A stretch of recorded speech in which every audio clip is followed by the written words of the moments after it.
वार्तांकन रोखठोक बातमी। राष्ट्रवादी काँग्रेस पार्टी शरदचंद्र पवार पक्षाचे माजी प्रदेशाध्यक्ष तथा आमदार जयंत पाटील यांनी आज सरकारला मनमानी करण्यापासून स्वतःला दूर ठेवण्याचा सल्ला दिला।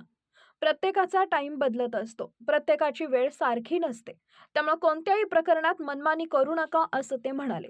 या प्रकरणी त्यांनी राज्याचे उपमुख्यमंत्री तथा अर्थमंत्री अजित पवार यांना बचतीचा सल्ला दिला आहे।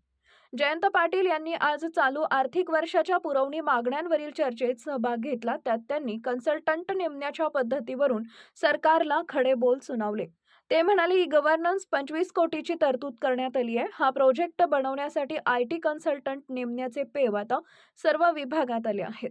सरकारने या कन्सल्टंटवर 5000 कोटींचा खर्च आलाय, म्हणजे सरकार कन्सल्टंटवर 5000 कोटी रुपये खर्च करते।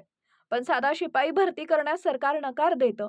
गट D ची पदं तर लॅप्सच करण्यात आली आहे। ते पुढे म्हणाले, IT कन्सल्टंट नेमताना काही ठराविक कंपन्यांना प्राधान्य देण्यात आलं आहे।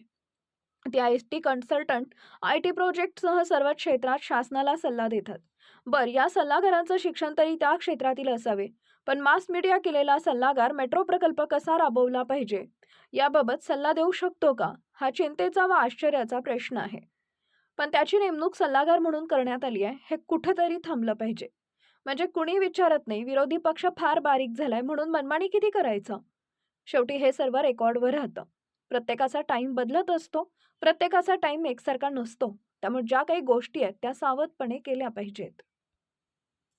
महाराष्ट्रातील महत्त्वाच्या आणि ताज्या बातम्या पाहण्यासाठी आमच्या जय हो न्यूज चॅनलला सबस्क्राइब करा आणि बेल आयकॉन प्रेस करा।